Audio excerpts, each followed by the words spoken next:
All right. Well, today on That's Classic, we have kind of a fun one as well, which I seem to say every time, but it really is. We have none other than an actress who was, she was Richie Cunningham's date. She was the Fonz's girlfriend, and she's done so many television films. It's incredible. I mean, unbelievable career. A lot of times I talk to somebody and it's like, oh, that's their show. But that is not the case with this actress. So I'd like to welcome Linda Purl, who welcome, Linda. Thrilled to have you on. Well, I'm happy to be here. Thank you. Yeah, you got it without a doubt. Well, why don't we start right out of the gates with Happy Days? Because I know I'm going to have the Happy Days fans out there going, oh, did you talk to her about it? Whatever. So what are your, I guess, strongest recollections? Because you were on the, even though I said that you were Richie's date and I'm going to say Henry, but Fonzie's girlfriend, you were on early in the show and then very late in the show in the run. Yeah, exactly. I think I'm just looking at my hair. It's what are you going to do? Okay. Sorry about that. Wait, let me just say, for all those people out there, by the way, if you want to see Linda, go to www.youtube.com/thatsclassictv, and you'll actually be able to see us and see her fix her hair. Go on, please. Oh, okay. All right, cool. Let's see. So it was one of my first jobs, if not my first job, when I got to LA, and I got the job because Donny Most had been a dear friend from New York. He had moved out before I did. Oh, wow. And so I, it's like, Donny, how do you do it? Where do you find a place to live? And my girlfriend and I are moving out together. So Donny shepherded us. This is where you go, and you have to get a driver's license. Oh my God. So we did all of that as per Donny's instructions. And then I don't know, however many weeks or something I was there, and Donny, I was going to say emailed, but of course this was the last century, literally. So email didn't even exist. So he called me, I guess. Yeah. And probably left a message on my voice message machine, Exactly. You had to rewind it. Yeah. Yeah, exactly. And he said that there was a role for a girlfriend for Richie that I might be right for, and that I should go up for it. So I did. Wonderful, darling casting director, Bobby Hoffman, such a friend to all the actors that came through his room. Very famous. Yeah, lovely guy. And anyway, I got the role, and it was fun. It was so much fun. I mean, it wasn't even 3 camera at that. It wasn't 3 camera. It was shot, 1 camera on film. Oh yeah, yeah. Paramount. Jerry Paris directed, of course, and it was so much fun because it was great to be able to go back on, onto a set where I actually knew someone, Donny. But they all became friends, but as the show continued, it was unexpectedly the Fonzie character that took off, and so Ron was he was thinking about maybe moving on to becoming a director, and such a shame it didn't work out for him at all. So early on, Ron did a film called Leo and Laurie. I don't know if I know that. No, nobody does just as well. It was he had a storyline, and then Donny and Ron and I would get together and we would improvise on the outline. And it was about 2 young actors coming to Los Angeles trying to, make a go of it. Donny was the star.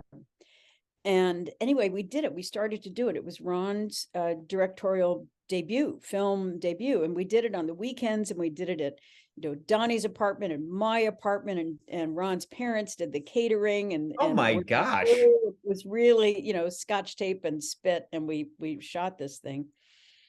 And anyway, then Ron left the show. He left Happy Days, so they didn't need any ancillary characters for Richie Cunningham. So I was out of a job. Wow. Years later, they put out a casting notice. I mean, like 8 years later, a casting notice for a fiance for Fonzie, and they wanted a Linda Purl type. So that's so funny. I'm sorry. That's just so classic Hollywood. I'm not dead yet. So, not dead yet. I like it.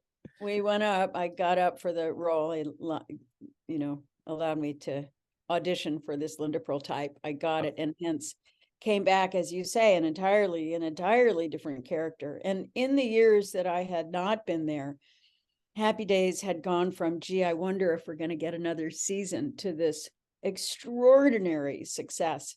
Yeah.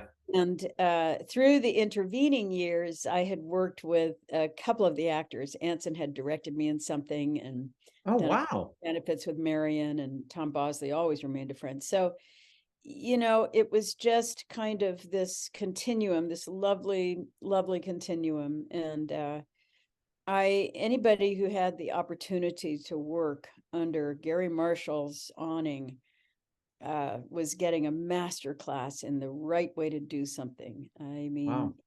he was a genius, I think. And nice guy too. I had the opportunity to meet him. Very, very, very nice gentleman. Wonderful. Yeah. You know, as these giants leave us, you just you try to remember and metabolize again the download that any of us got from them, because of course they were good. He was wonderful. Jerry was wonderful at what they did, but it was also a life lesson, like all good teachers. You know, you learn what you're learning, but you also learn about life. So yeah, I thought he was very unaffected, to be quite frank with you. I don't want to get into that whole story, but he took me around his theater in Toluca Lake, and he showed me all this stuff, and he told me stories. I was, you know, when I say nobody, I mean, I was like nobody, like, you know, it was like he was trying to impress me. That's just who the guy was. Yeah. You know, so that's really great. That's really cool. Yeah. So by the way, Henry's been on the show. Anson's been on the show. Marion's been on the show. Don, I am talking to, and hopefully he'll be on soon. Oh, good. Yes, but you must. Good. Yeah, I definitely want him on. But what was, I guess, especially at that time, because if I'm correct, it was like the 10th season that you were on with Henry. What was Henry like at that time? I mean, because he was so big, you know, as a star. What was that like for you to be around him, and you know, what was he like at that time? Henry was and is grateful. That's the first thing that comes to mind with Henry. He's just so, you know, he loves to work. He's a workaholic. He's good at it. He's such a facile actor, wonderful producer. But I don't think there's been a moment of his success that he's taken for granted. He's so grateful to the fans, you know. And it's my own partner is Patrick Duffy, and Patrick and I were talking about Henry the other day, because he was talking about, gosh, when would this have been? I guess in the 80s, when there was a massive actors strike and very heavy duty negotiations going on. And it was Henry, Patrick, and maybe Bob Urich. I'm not sure. Somebody else, you know, who had the careers that those boys did at that time. And they were the point team for the actors. Wow. The pressure on them was so big. It was just because they were just, you know, of course, everybody wanted to get back to work, but they wanted to do so on the right terms. Right. And things like the Emmys came up, and they said that the actors would not be appearing on television. Well, this was a catastrophic blow to the producers. Of course.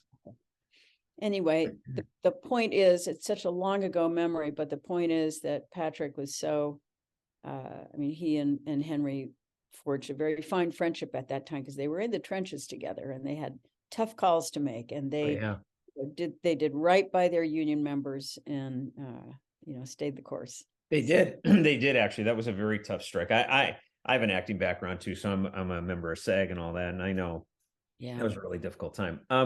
So you have, you know, it's so funny. It's so hard to define Linda Purl, and I mean that in a very complimentary way. You have a career. I mean, it's crazy. I mean, I kind of knew your career a bit, but then I really went back and I looked through all this different research. I mean, you have been in so many things. You've been in like different television films, series. It's incredible. You have like an amazing career. So I'm going to kind of jump around a bit if you don't mind, because it's just kind of cool. So you were also on the Waltons, which I've had Judy Norton on, and I've had Michael Learned on, and you in your episode you actually sing as well, or well, you were in like a few episodes, but you sing as well. I do. I'm in Minneapolis at the moment, and I'll be doing a concert here tonight at Crooners, fun little club. I do, I mean, growing up as a kid, I grew up in Japan, and I got to do musicals there, and I had a recording contract there because, I mean, I looked funny. I had funny colored hair, and I spoke the language as one did. If you grow up and you're playing on the streets, you just pick up the language. So it wasn't. You were there a long time, by the way, because I read looked like it was like 10 years or something like that. Yeah, a little longer. Yeah. Wow. Well, and you're the only, I just got to put this out there. You're the only, from what I read, the only, I guess, Caucasian or non-Japanese person that went to that, was it Toho Academy? Academy. Yeah. Yeah. And, it's so funny, as a kid, you take things for granted, right? But anyway, so it was wonderful, privilege and fun and great memories. Okay, now I completely lost track. Let's go back. Oh my God, this is what happens. We'll come back. No, it's okay. We'll go back to Waltons. But you know what? Since you brought it up, let's just go there. What the heck is it like acting in Japan? I mean, I'm sorry, it's hard to like even like wrap my head around it. Like, what was the difference between there? Because you also studied with Lee at the Lee Strasberg Institute. Yeah. What was the difference acting there? I can tell you're an actor.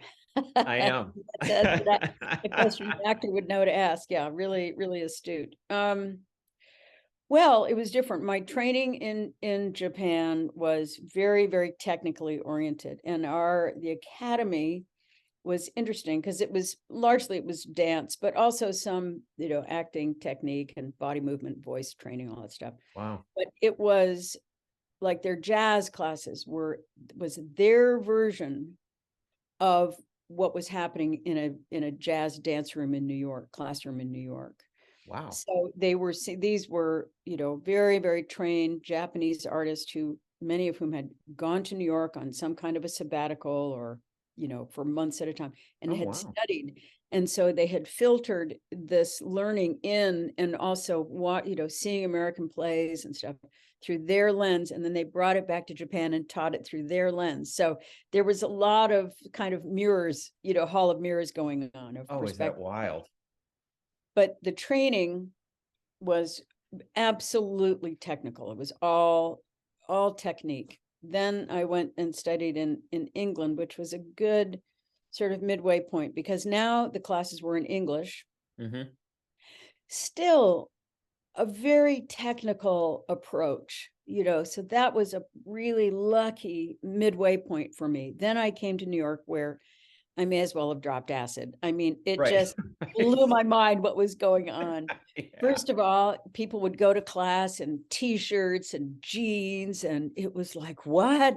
You're not going to get kicked out of class. We're not coming in properly, And people would come in off the street, like, as opposed to being there early and doing your 30-minute warm-up on the floor. I mean, this was like, you just come in as yourself? How terrifying. And then they just rip you open emotionally. Now this was, the whole concept of tapping into, starting from some emotional raw data point within yourself was anathema. Is that wild?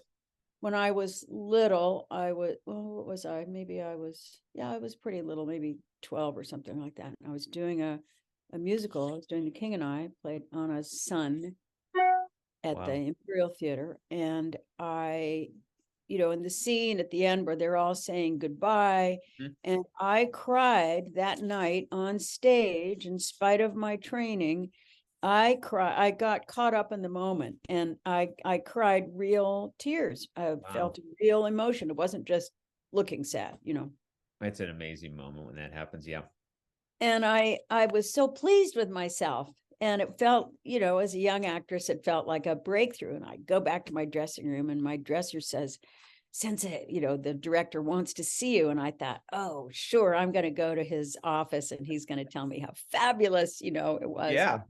And I walked in and he's behind the desk in his office and he gave me a talking down. Don't you ever do that again. It's incorrect. No, out of control. Oh my gosh. Yeah, I was mortified. Of course, I never did that again, at least in his production. But he was correct, because the two styles are so different. If you're working completely from technique, it doesn't blend. It's like oil and water. It would be like I don't know. No, I was going to say sort of, well, like Al Pacino and Henry Irving, long dead classical actor. I mean, right. Both great actors, but entirely different points of view. And for the audience, it's just, it's a different, it'd be like seeing a classical ballerina and a modern dance, doing the same thing. Wow, is that wild? So he was right. But I just sort of tell that long, boring story just as a point to illustrate that they're, it wasn't boring at all. I love it.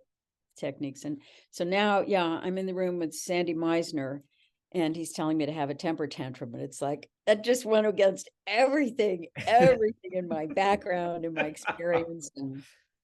And then I moved over to the Strasberg Institute, and that was the same thing. And the idea that you could turn up stage, or that you could kind of mumble your words, and that to not launch into a scene until you were really embedded in your own emotional makeup, and then bring that through your sense memory and whatnot, to the fore. It was entirely different. And, like all of us, or like anyone in any discipline, you take your classes and your lessons, and ultimately you come up with your own ever evolving method of approach. Oh, sure. You have had, there are certain people that, they come into acting and their father did this or their mother did this, whatever. But it's like, it's ingrained in your genes. I looked in and it said that your grandmother was a founding member of Actors Equity. I mean, how much deeper do you need to get, I mean, that's the story. And so, but I've never looked into it. I don't know if there's a roster anywhere, but she was a touring actress. Let's see, Dad was a touring actress through the Midwest. So a lot of vaudeville. So she would have been sort of 1913. So like the 1900s, wow. Like 1940s. And she was apparently a big deal touring actress, largely musicals, through the Midwest. And it's funny, at some point I was doing a concert, I don't know, somewhere in the Midwest. And I don't know how I knew this. Maybe my aunt was anyway, someone, maybe mother, maybe dad said, oh, Sheboygan, that's where we were. And beautiful theater there. And Sheboygan, Wisconsin. Yep. They said, must have been dad said, yep, Mama B, that was her name, Beatrice Seville, performed there. Wow. At the Sheboygan Hall. And to stand in that theater, knowing that my grandmother had stood on those boards, I get chills thinking about it now. I literally was just getting chills on my end. And that is the truth. That's wild. That's so cool. That's so cool. Okay, well, I'll tell you what. Well, I'm glad that we segued off like that, because that's what this whole thing is about. I love doing that. But I better, just for the Waltons fans for sure, tell me what your experience was like working on that set and with those actors. What was it like at the time? It was great. I mean, it's the show that everybody wanted to be on, because they were such serious actors, all of them. I mean, Ralph Waite, Michael, Richard. So, and, as happens with these things, lifelong, we didn't know it at the time. It was like, hi, how do you do? Nice to meet you. Let's get to work. But lifelong friends. I mean, Michael and I are friends. And wow. Richard actually changed my life about 4 years ago, because so odd. Yeah, Richard and I remained friends through the year. We actually were supposed to do Romeo and Juliet together 100 years ago. Yeah. And we started rehearsals. And oh my God, I wish we could have, but something happened. I don't know, somebody lost the money or whatever. Anyway, we didn't do it. By the time the production circled back, neither one of us were available, but we did start rehearsals together, and Wow. that was a blast. Anyway, Yeah. great guy, great, How did he remarkable. change your life, though? So Yeah. I was living in New York. This is pre-COVID, and I go back to LA. And Richard's also living in New York at that time, and he's doing a play. Mhm. And you know, anytime you get to see Richard Thomas on stage is a good day. So I had Yeah. tickets. I was going back to LA just for a few days, see my son and do a couple of things. And then I was going back to New York, I was going to see Richard. And so there was this event that I was at, and somebody said, "Oh, Linda Gray is here across the way," and who I adore, hadn't seen her in a long time. So I moved over there to say hello to Linda.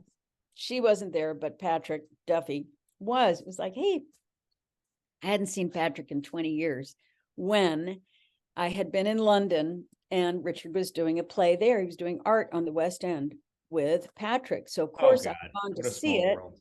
and went backstage and said, "Hey, Patrick, you know, nice to see you." That was the end of it. And then Yeah. Richard and I went out for dinner, whatever we did. So fast forward now 20 years more. This is 3 or 4 years ago.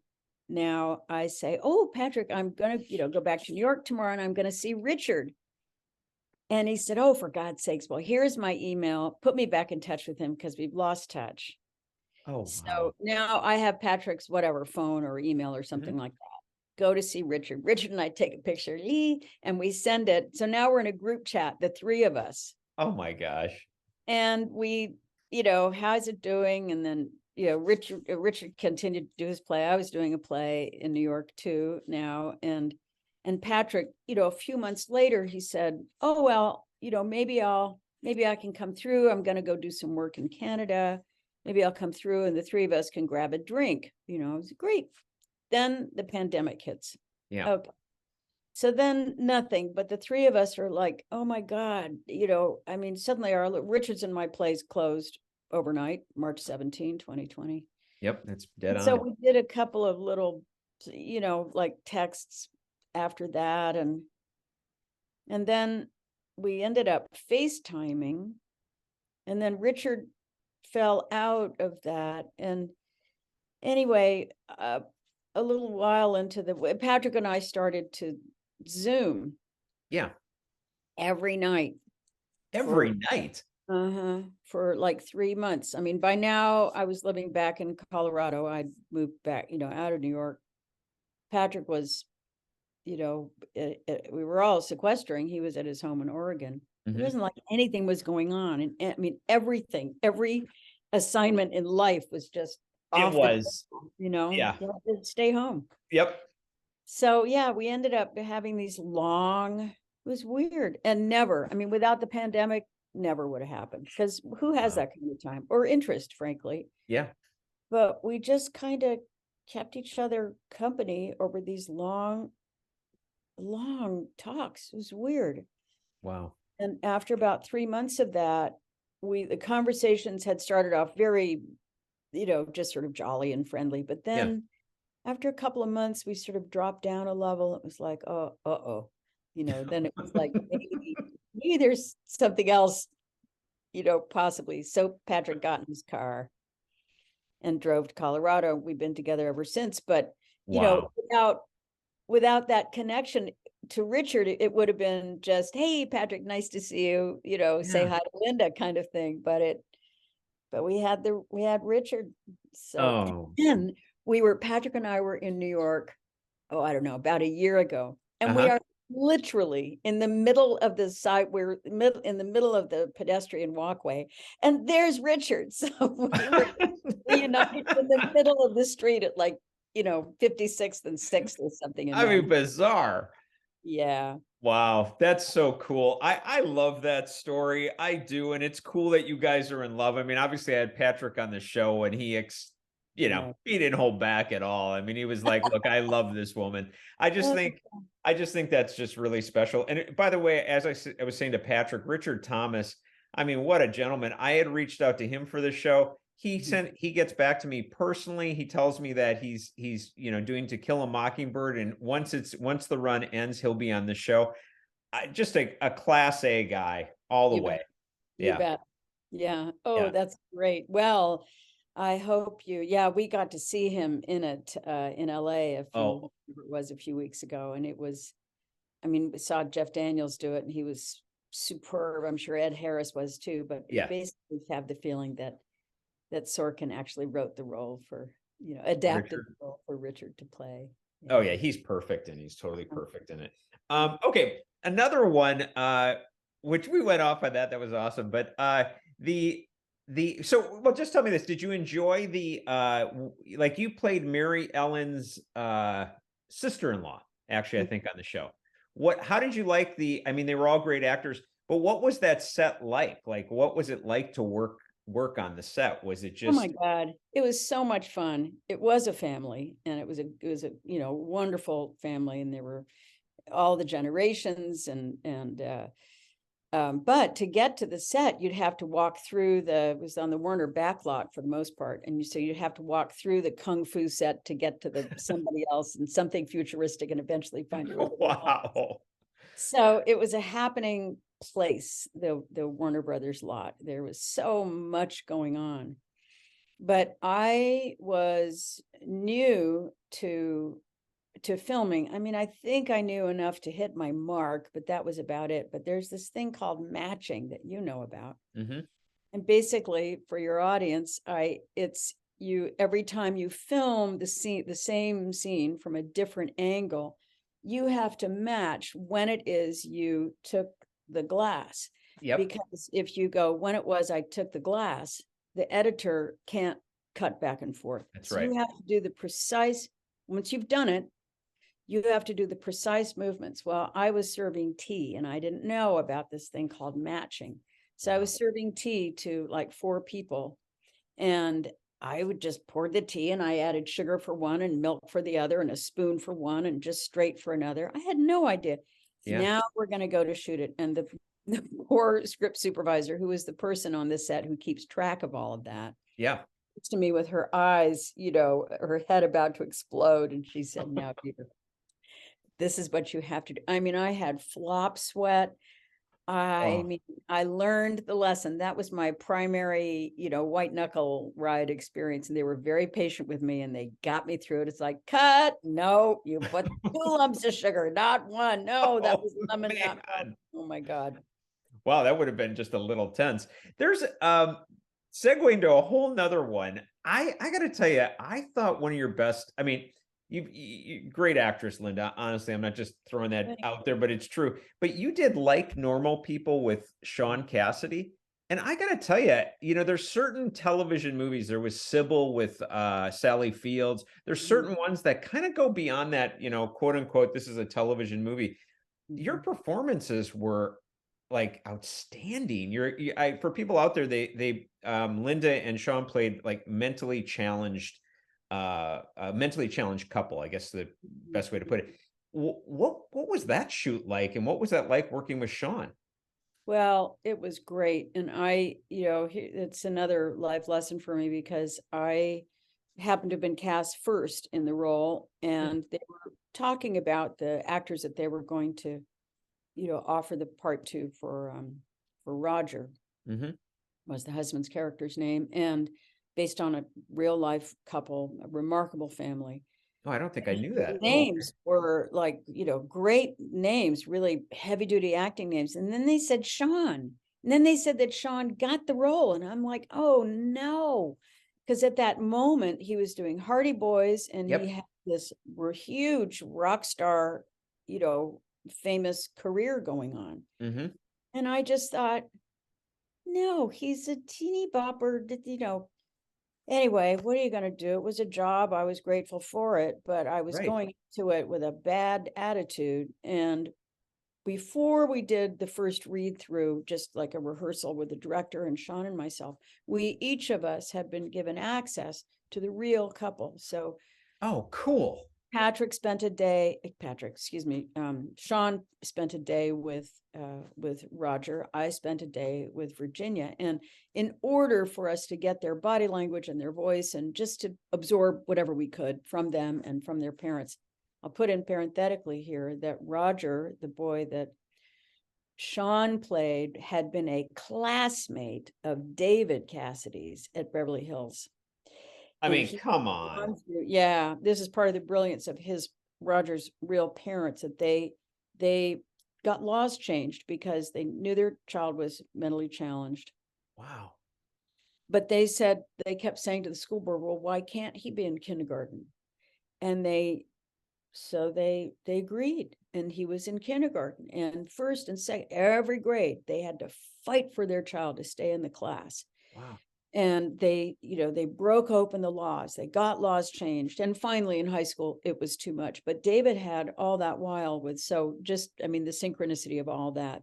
Oh, it's just crazy. That's just crazy. How did you access that character? Because I swear to God, both of you don't even need to talk and you can see the character. Well, this was the thing. We sat down to this first rehearsal and Shaun was the first to speak. And it was like, uh-oh. He's a remarkable actor. I better get my acting gear. I mean, I had done what any of us hate. Here's this thing again. You know, for those of you that want to see Linda curling her hair, I've got a YouTube channel. This didn't come out well today. It's one of those. Yeah, he was astonishing, and I had done what all of us hate when you judge someone by a cover. Sure. And he was so visible and so, so adorable, so fabulous as a rock and roll. I thought, well, if you're so talented there, clearly you're not going to be able to do this act. But oh my God, did he ever? He was extraordinary and such a great guy to work with. And I mean, as we know now, as Shaun has continued to move from success to success as a writer and musician. And I mean, it's producer. Yeah. Wow. Anyway, so that was a good lesson for me to learn, thank God, fairly early on. Yeah. That's so funny. I appreciate the honesty because you're right. Everybody would have thought, oh, bubblegum pop star, Bubblegum. Yeah, whatever. No, yeah. He can do anything. He can do anything. Wow. So you've got all these shows you've been on. A couple that just popped out to me were Murder, She Wrote, because you were on multiple episodes of that. What was that set like? Obviously, that one came to mind strong with me because obviously we just lost Angela Lansbury. Yes. She was another life lesson. So she was, you wanted to do the show because of her. And we also lost darling Ron Masak recently. It was such yeah, that's right. Guy. But Angela was beloved. And so the couple of crew members took it upon themselves, I think, to tell any guest artist who was on that show something about Angela, because she was never gonna toot her own horn. But the sound man, for instance, said he had wanted to become a writer. And he said, he listens to dialogue all day long for decades. That was his career. So he had written an episode for Murder, She Wrote, and Angela saw to it. It was a good script, saw to it that script got made. Ergo, the sound editor was now a member of the writers, union. And oh my gosh. And if there was an assistant director who wanted to direct, she saw to it that they got to direct, or wow, an assistant costumer would be given a credit, would be able to design one show. So she systematically just saw to it that people's lives moved forward if it was in her power to do so. She improved people's lives. And when one of the days when we were working together, we had shot everything of her, and then she was heading out, but they hadn't turned the camera around on everybody else, including me, which was fine because she had to get out for a root canal appointment. Oh, geez. So they shot her out before lunch. She went out. She did it. Now we're turning around and doing all the other. Now Angela comes back, having had root canal, I mean, she's drooling, she's Come numb. Come But on. this woman, she sat there off camera to deliver our lines. It's like, you don't have to do that. First of all, you're Angela Lansbury, you're a Right. goddess. You can do, but no, this was the level of her professionalism just was unstoppable. And she lived a life, I think that she put other people first on a regular basis. I also know that oftentimes there were contemporaries of her, or famous actors older than she, who could still work and very talented, but they weren't necessarily in the forefront of casting directors' minds. But they needed to work, to get their health insurance and things. Yeah. Angela would just get them to come in for a couple of episodes. Of course, they do beautifully. Everybody was thrilled, but it wasn't about the marabou of life. It was about, I don't know, that good English carry-on spirit. And she led a meaningful life and did a lot of good for people. Wow, that's really cool. Another one that I think of too is Matlock, because you actually played, well, Andy Griffith's blanked out just now on his was it Ben Matlock? I can't remember what his character's first name was. Yeah, but you played his daughter on this show, right?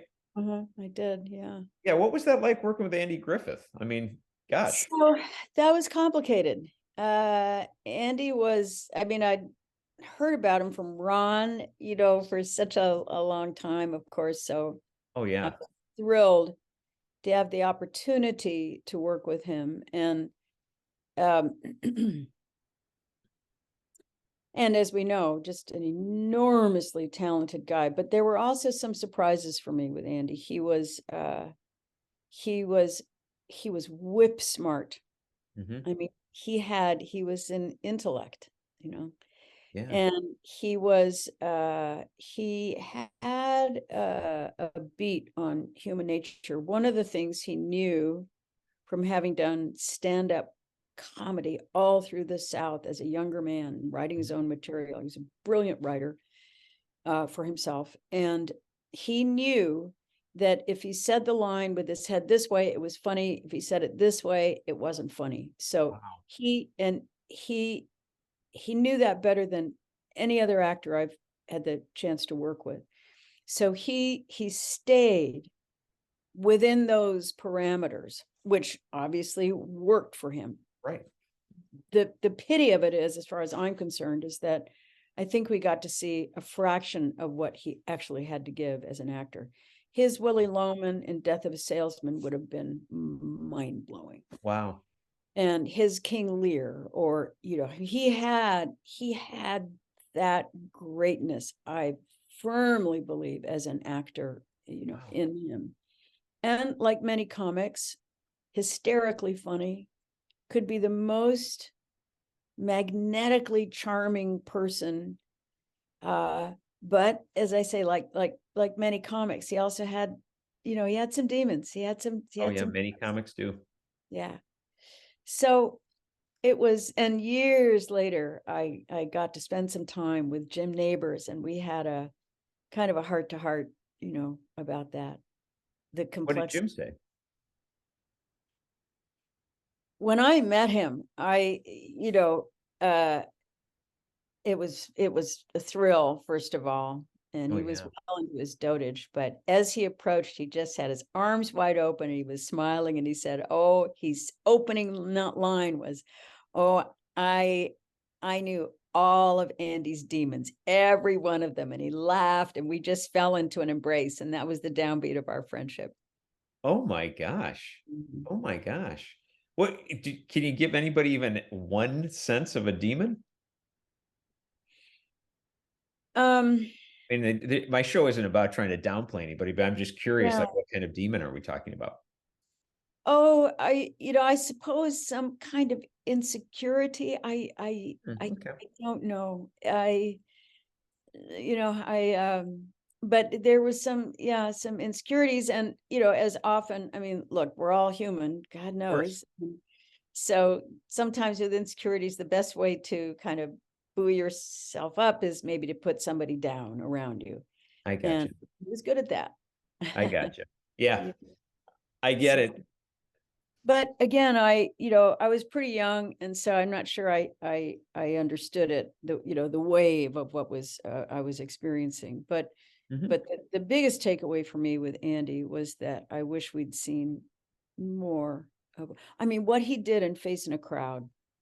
Mhm. you Mhm. know, in that Right. film. And Yeah. he said of himself, he would tell the story of how Elia Kazan cast him in that. And he, got into the room finally, but he said, I could see that I wasn't getting anywhere with Kazan. Mhm. And Andy was doing No Time for Sergeants, big successful Oh, comedy that was Broadway at the time. huge.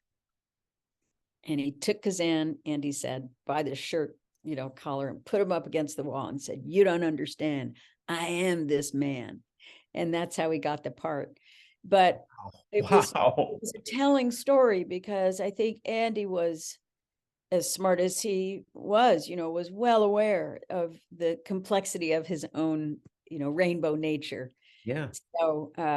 So we saw, he played both sides, the talent, but also the darker side. Look, we've all got sides. We've all got. Well, it's part of what can make you great too, I mean, in a Yeah. weird way. Yeah. Yeah. No, I get it.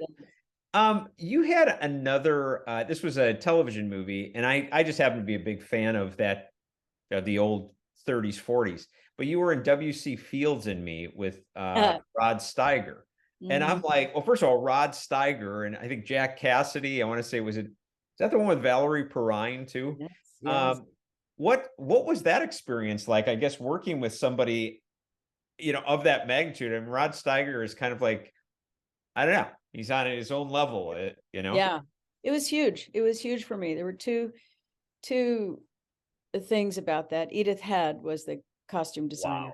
Wow. Yeah, Oh, very lauded. I mean, yeah, maybe very the good. greatest. Yeah. Maybe the greatest. Yeah.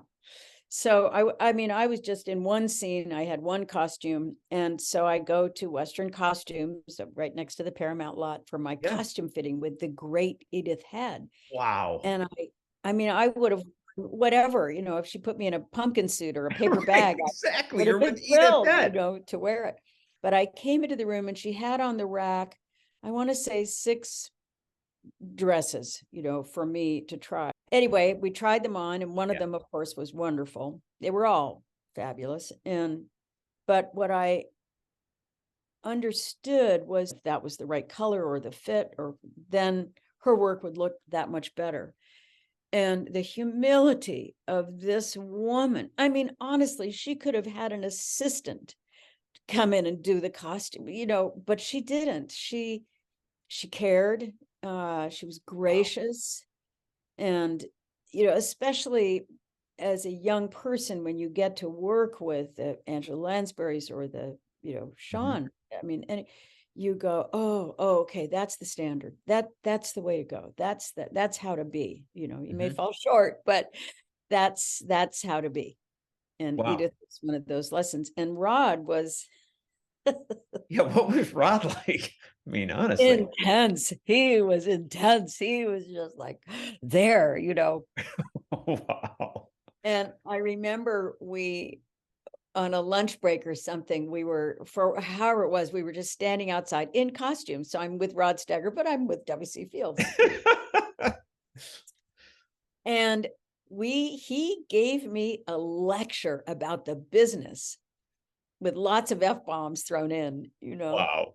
And it was, don't ever do this, and don't let them get you down, and stick to your guns, and hold out and fight. And it was all very sort of man speak, to an 18-year-old dweeb, but it was memorable. It was inspiring, it was inspiring. Yeah, he was well, many things that we know, but he was an intense person, in person, as well as always on screen. I was going to say, when the cameras came on, did he just light up, or was He was there. That's where he was. That's where he lived. Wow. Yeah. in it. Always, every moment counted, every bite mattered, you know. Wow, that's pretty cool. That's really cool. The other one too is you take a different turn at one point. You do visiting hours, which is more of like, you know, horror or scary. I don't know how you want to label it, but you're with William Shatner, first of all. What you know, because everybody's used to obviously William Shatner, Star Trek and space and everything else. What was it like working with him on that film? You know, it was great. And Lee Remick, and Oh, that's right. yeah, everything about that was what was special. It was Montreal, it was beautiful. And it's very odd. Shatner had a girlfriend for a long time who happened to be my school bus monitor from Tokyo. I mean, it's just so random. What? So yeah,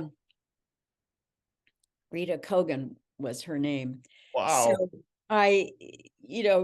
it was so weird that we had Rita in common. Rita I'd known since I was a teeny weeny. That is Like, bizarre. what? You're kidding. So that kind of broke the ice for us. But also Richard, Shatner, I mean, he was a Canadian, so that was a nice kind of, homecoming for him. But his I don't think this is tales out of school necessarily, but a family member, while we were filming, had to have some very, an emergency medical procedure. So of course he flew home. The shooting schedule was changed to accommodate him, and he came back, and his position in the family was that he was, the emotional journey for this came on his broad shoulders. It was a broad-shouldered moment as a man of the family, and it had been a very difficult surgery, successful, but came at a cost. Yeah. And so he had a big life moment, kind of in the moment, it was kind of shattering for him. And I just happened to be there. I don't think I was the only one that shared these conversations, but it was moving because he had to put on a very, very strong face, with his family. But now that he was with strangers, fellow gypsies, fellow actors, I remember more than once sitting on the set in the back corner with him just crying, Wow. And so you remember those moments, and I admired him so much for his dedication to family, that this, seemingly kind of blustery guy could just dissolve into a puddle, as one does when a loved one is hurting, and there's really nothing you can do but bear witness and support. Could he turn that off when the cameras were running? Oh, absolutely. Absolutely. Yeah. Consummate pro. Yeah. Wow, that's pretty cool. That's really neat. Like I said, it's so unique to be able to like talk about all these different shows with you, because I can't tell you how many people I've had on, and we definitely have great conversations, but the variety of your work is just insane. The other one is The Office. You were on The Office, and I believe you were on multiple times with that too, right? And you were with Steve Carrell. Was it his girlfriend, or I'm trying to remember what that was? Yes, I was his girlfriend, and I was Pam's mom. That's what. Yeah, that was such a fun show too. And I was nervous going in, because when I came in, this show had been going and hugely successful. Yeah. Great. And so I thought, oh gosh, what's it going to be like first day of school, like new girl at school? How's it going to fit in? Oh my goodness. And they were great. And the vibe was so similar to the Happy Days set. Really? Oh yeah, very much so. Very collegial, very familial. And they too, because they'd gone through this huge success, they were kind of at a point where they each could have taken it for granted, or sort of, sloughed into work. Not at all. First day of school for everyone. Everyone's so excited and happy to be there, working so hard, working so diligently, so respectful of the writing. Great. And I have to think, I mean, the producers, I'm sure, had a great deal to do that with that, but it was Steve. You know, he was Wow. the band leader without waving the baton too much. You know, he's a prince of a human being. And Is he wacky offset too? Or is he, you know? No, I didn't. I mean, he can be funny, of course, funny, but smart and kind and, you know, just so grounded. The other thing that he did that was extraordinary was that, you know, his film career was starting to take off glorious. And there was some film, I don't know what it was, that, you know, came down the pike and they offered, and he said, no, I'm with The Office.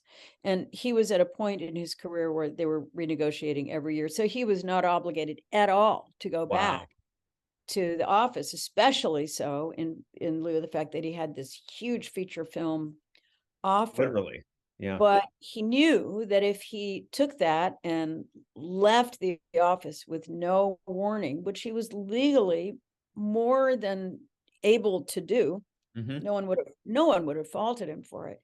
He knew that the show would be canceled, or assumed it would be canceled so quickly. So he turned down the film. Who does that? No one. Nobody does that. Said to the writers, I'm going to give you a year to figure it out. So now that meant that they could create new storylines, think about a new character, alternate casting. It also meant that if, in fact, in the 1 year, as one more season, when Steve did leave, and if they were canceled, that everybody, including the crew, had to plan financially. You know, they got to plan financially. So they thought, okay, I've got 9 more months of this, and then maybe I'm out of a job. So you can make your plans in a business where you traditionally cannot make plans financially or fiscally. It's impossible to guess. But that was such a sacrificial thing to do. Big time. Yeah, big time. Because turned down a feature film that may never come again. Of course, he's so talented that it did and has and continues wonderfully. But there's another example. I mean, that kind of thing could happen in any industry. Yep. So it's not just a story about actors being nice to crew and companies, but for me, that really summed up who Steve Carrell is. I mean, no one does that. And you've been around some great ones. Wow. What one other thing, and then I will segue actually out of film, and I just want to talk about some of your things that you have going. But Hawaii Five-0. Oh Lord. And is that this lifetime? Yeah, right. And I'm just curious. What was that? I mean, because I haven't had anybody at Hawaii Five-0, especially with Jack Lord. Did you get to know him at all, or what was he like? He was on an exhausting schedule at that point. I mean, it was, I don't know, they were doing 22, 26 episode a season. I'm making that number up, but something like that, as opposed to now where a season is 6 or 8 episodes. Exactly. So he had long days and long months. And I didn't get to know, I mean, we interacted a little bit, but he had so much on his plate, but he would come to set completely made up.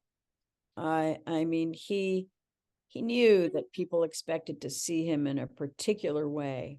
Wow. And so, which takes a lot of discipline to keep that silhouette and keep that hair and keep all that. I mean, it's maintenance. Perfect suit. So, the whole bit. Yeah. So it was great. And of course, we were in Hawaii. So how fabulous was that? Yeah, that's pretty cool. So on a personal level, I mean, we talked about Patrick, and which is fantastic. But I got to tell you, when I went and I looked up and I saw Duffy's Dough, I literally busted a gut. I mean, it's just so funny, especially after talking to him. What the heck? How did that come about? I mean, I think it's cool. I'm just curious. Well, Patrick has had this sourdough starter in his family for 72 years. And for real? Yeah, it was gifted to his mother when the family moved to Alaska, when Patrick was a baby, really. But it was gifted to his mother by a woman there who claimed that it had been handed down from the gold miners. So who knows how old this starter is, but you can't kill it. It's very hearty and very tasty. Wow. And Patrick likes to bake with it. So he'd bake pancakes in the morning or cinnamon rolls. It's like, oh, really good. And he said one day, he said, oh, I should start a business with this. It's like, of course you should. This needs to be shared. And we, along with the rest of the world, are Paul Newman fans and fans of Newman's Own. And big time. What they've been able to do, and they've given away over $500,000 in their lifetime, the company lifetime. So we set about, we don't know anything, nothing about business. So we went to some smarty pants friends who did, and they said, all right, you're crazy to try, but here go. And they told us how to do it. Wow.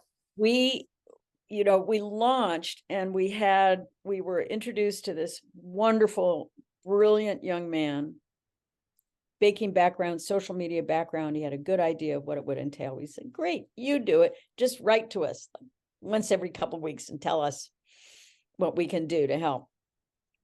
And this was going along, but then he would sort of go ghost, or and then he would circle back and say, anyway, Patrick and I were on the road for 7 months in Europe, and we're keeping a loose eye on things. And right before we're supposed to launch now, this young man said, I can't do it. He's a very busy, enormously talented young person. And he had just, because he's a sweetheart, he had taken on too much. Oh, wow. And realized that he was overwhelmed and he had to bow out. So we were like, oh no. But the gift of it is that if he had never said that he could do it to begin with, we would never have done it without him. Right. You're already in motion at this point. Yeah. And then when he left us, that was a sad day. On great terms, we wish him nothing but the best. But then we thought, well, we'll get so and so. Oh no, it's us. We have to do it. So, but now we know how to do it. It's not rocket science by a long shot, but we had to get the FDA approval. We had to get our food licenses. We had to find a commercial grade kitchen. We had to oh my gosh, that's a big deal. Pack everything and make the starter. Patrick has made every single flake of that dehydrated starter. Wow. And then we schlep it all back to the house, and then we have friends come over, and we set up this assembly line through the house. There is no house. It's an assembly line. Flour sacks and the sugar sacks and the rollers and the ovens, and not the ovens, the aprons, and the aprons have to be folded. And oh my gosh. So we do that. And we have, we packed. Oh, well, the other thing they said, our business friends said, look, just do a trial run. We launched last September. They said, make, 200 kits to sell. And then if they sell out by Christmas and you're still having a good time, then do some more. Yeah. So we thought, great. So we made 200 kits, and we launched, I think, September 22nd. And by September 23rd, all 200 were sold. Oh my God. This was supposed to get us through Christmas. So we were like, yay. Oh no. Yeah. So then I had to go back and order 1,500 pounds of flour, 3,200 kitchen implements. And if we thought the house was overrun beforehand, still, we don't have a garage. It's just floor to ceiling boxes. Oh, that is so funny. So apparently, we had a business. So it's still a learning curve for us. And there were silly things like, I knew on the website that there was this where people could write in if they had a question or a comment or something like that. And about 3 weeks after we had launched, and it was pretty much round the clock work. It was insane. I can't even imagine this. Are you kidding me? I thought, gee, I wonder who's checking the customer service emails. It's like, well, no one, because there is no one. It's up to you, you idiot. So I logged in thinking maybe there'd be one or two. There were 582 letters, emails. Oh my gosh. All of them have to be answered. They have to be answered. Oh, wow. And you Wow. know, we put Duffy's team at the sign off, but it's not. It's me. I figured I was gonna say right. Oh my God. Right. Oh, Wow. Wow. So are you caught up now? well, we were, and then we did the Tamron Hall show for Valentine's Day, and forget it. Yeah, we have to now get back to Colorado as soon as we possibly can to make some more dehydrated starter and pack some more kits, because I think we're down now to 40. I mean, we had listen, it's a lovely problem to have, but it Oh, of just course. proves again and again what fools we are. I love it. I love though that, I mean, if I, as I'm listening to it, I'm like, I'm gonna go buy that. Are you kidding me? If they're making that, Yeah, I'm doing it, It's like, please, who doesn't please want do. that? Well, we hope to succeed. The following Newman's own, their platform is that they, after their net proceeds, their net, excuse me, their costs are Their costs. taking the salaries and the whatnot, then they give it away. Right. So that is what we want to do. That is absolutely our goal. A couple of people have said you should go on Shark Tank, and that's a terrifying prospect. But we're gonna try. We're gonna see if we can. If you know anyone who knows anyone, let us know, because we'd like to say, would you consider letting us make absolute fools of ourselves on Shark Tank and see if we can't move it to the next level? I got to tell you, Linda, if I were one of the producers of Shark Tank, I would put you guys on in 2 seconds. Who wouldn't want Oh my Patrick God. Duffy and Linda Purl Oh my on gosh. Shark Tank? I mean, I would be like, sign it now, get them on. Oh my That's God. crazy. You should They ask these definitely questions like, yeah, we've started, just in case, we've started to try to memorize the figures of what the actual cost is, as Wow. opposed to anyway. And Well, if I do, Yeah. as after I get off and I start to think about connections, if I do, Oh, I'll let be me reaching know. out to you for sure. What and thanks a lot. I mean, I'm gonna I think I'll wrap it up because I've given you so, you've given me really so much of your time. But are there any other like charities or anything else that are dear to your heart that you'd want like fans out there to know, or that Thank you you. kind of feel strongly about? Chris and Dana Reeve were friends, and what's to say? I mean, what a heroic journey and tragedy, but so much good has come out of it. So that foundation, the Chris Reeve Foundation, is I think a very important one. Although I have to say, not to be a downer, but every once in a while you have a life moment. And I had one yesterday in New York City. It was cold, it was rainy, not horrible rain, but just, and I was at the corner of 56th and 5th. Fancy stores there, Gucci and Prada and Harry Winston. And right in front of Harry Winston, I saw, as I'm coming up to the southwest corner there, what looked like just a filthy Muslim sheet. Then I realized there was a human being, buck naked, in there. It's an African-American woman in her 60s. Oh, wow. Lying in the street on the gutter, wow. wrapped in this only. And she had a little plastic cup. She had a nickel and a quarter in there. Oh, wow. And I'm looking around like, well, where is anybody? How do and I had to, my car was 5 minutes away. I was getting on the plane to come here because I'm working here in Minneapolis. So I couldn't not move along, but I mean, nobody carries cash in their wallet anymore. I had a little bit. It's all credit cards and Venmo or what have you. So I put in her thing what I could, and I just said, I'm going to call for help, but and God bless you, and I'm praying for you. I'm going to choke up saying it. And this woman looked up from her fetal position on the street, no teeth, and but we connected for a moment. And this woman says to me, God bless you. Where does that spirit come from? Yeah, I know. I called 911 and they were phenomenal. And they patched me through to the police, the NYPD. And again, this young man was just great. He said he got my information and he got what, I didn't have the woman's name or anything, but I knew where she was. And he said, and I was now in floods of tears. I just lost it. And oh, man. how is this possible? I mean, we all see homeless people in all the cities we live in, but this was at another level. Yeah. She was helpless. She was helpless. Literally helpless. But this young police officer said, don't worry, we're getting someone there as fast as we can. So I can only hope that she was seen to. But that was so real.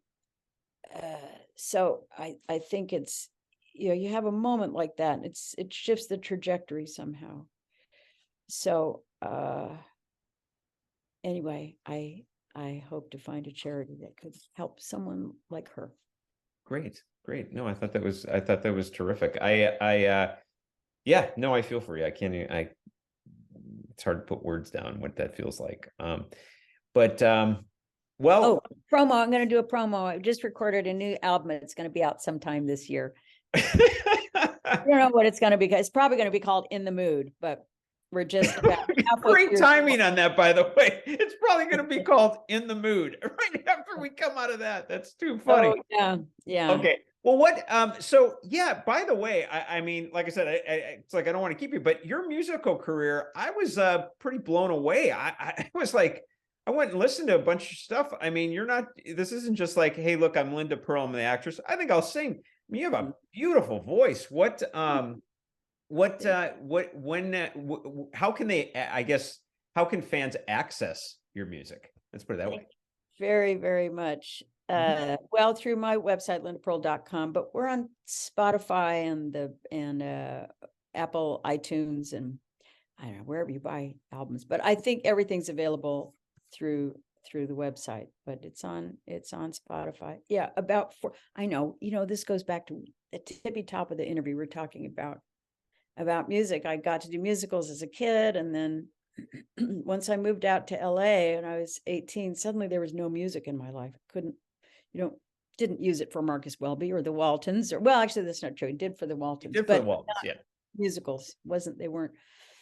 So I was introduced to some wonderful artists, music director and director, who would help people build cabaret shows.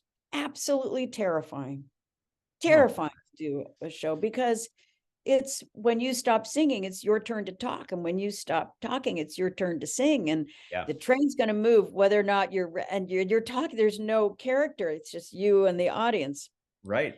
Anyway, but it was a wonderful thing, because you weren't waiting for someone to call you to do a gig. You could get a hold of your musician friends and rent a rehearsal room for a month or so and go in and create a show. And then you can call a club like Crooners here in Minneapolis and say, we've got a show. When can you book us?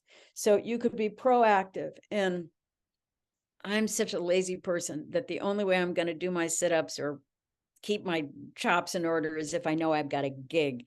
I'm not just going to do it. I'm vain enough to, get my roots done and do this if I have a gig. Of course. So it was and has been a wonderful discipline, and was a way for me that I needed. And it was just a way to keep music going in my life. And all during the AIDS epidemic, got to do lots of fundraisers and things. And then about 14 years ago, I met this young man, Theodore Firth. They said there's some concert in New York. They said, come do the concert. It's great, but you can't use your own music director. I've been with my guy for 22 years. He's my family. Wow. But his feel was very Broadway, very show tune. He'd be the first to say so. Ron Abel, he works with so many people. And I always wanted to go a little bit more towards jazz. And they said, yeah, you can't use Ron. You got to use our guy. His name is Ted. Like, well, I don't know about that. But I went in, and here's young Ted at the piano, and he puts his hands on the keys, and it was like, oh, I'm in trouble. Wow. We've been together musically for 14 years. This will be our 4th album together, and he's just remarkable. Just Wow. remarkable. That's cool to find that. By the way, I mean, I love that we're still talking, by the way, but the connection with the music that kind of I was kind of like, wow, that's kind of wild. I know that you were married to Desi Arnaz Jr. Uh-huh. And then I saw on something, I don't know if I was watching a video of yours or whatever, but it was like you were working with him again, and this was quite a ways later. Have you continued to like work together? We have. I mean, we've worked together a few times, but what has absolutely continued is the friendship. A very very lifelong friendship. I just think that's cool. Yeah, it's great. It's one of the he's one of the kindest, sweetest, kindest hearted persons I know. He's a darling man, very, very smart, so talented. Yeah, Desi and his wife Amy, who sadly passed away a few years ago, have a theater in Boulder, Nevada, where they live. So I had done a concert there. Desi and I did love letters there a few times as fundraisers. And then he'd come in and do congas, percussion, when I was doing a couple concerts in New York. And then he recorded 2 of the CDs he's on. Wow. Yeah. Yeah. Lifelong. We weren't supposed to be married. We did that. It was like, oh, no. We're supposed to be friends. Okay. Got it. So, and Lucy remains a dear friend. I don't know. You find your family as you go, right? Chosen family. I think it's really cool. I know that, by the way, that's somebody that we had, honestly, I didn't mean that I hadn't thought about Desi having him on, but definitely Lucy is somebody that hopefully in the next couple months she might be on. But and I saw you in an interview. I realized this was a weirder time, by the way, with Lucille Ball, but she was already retired at that time, more or less. But I heard that she thought you were awesome, as well in some of my reading. So did you get a chance to know her as more as a person or? Yes, I did. And his dad too. Yeah. Oh gosh, that's right. Wow, what an honor. I mean, from a television standpoint, I mean, I'm sorry, Desi Arnaz was like, I mean, he set the tone for like so much of what we do. You were talking about 3 camera and all that. I mean, my God, you can trace all that back to Desi Arnaz. Absolutely. He was probably a genius. I don't know that he was ever tested, but I think he was I think he was a genius. Yeah. Yeah, I would agree. Wow. Well, what a full circle to end on. My gosh. I can't even believe that. Thank you so much. Yeah, it's just been a total pleasure. I told Patrick this, same to you. I just wish you guys the best. I hope that it really just, it's flourishing. It's wonderful to see. And you can see that like, I don't know, there's a light in your eyes whenever I see you guys either talk about each other or you're together. So wishing you all the best. Thank you very much. I appreciate it. Thanks for having me on. All right. Total pleasure. And best of luck to you in Minneapolis on your concert tonight. Thank you. Yeah. Thank you. Okay. Right. Take care. Bye-bye. Bye-bye. As always, thanks for listening, and please hit the subscription button and the notification bell so that you can be notified when I have a new episode. And also go check out some of my other episodes, like Jerry Mathers, Henry Winkler, Judy Norton, so many. Enjoy.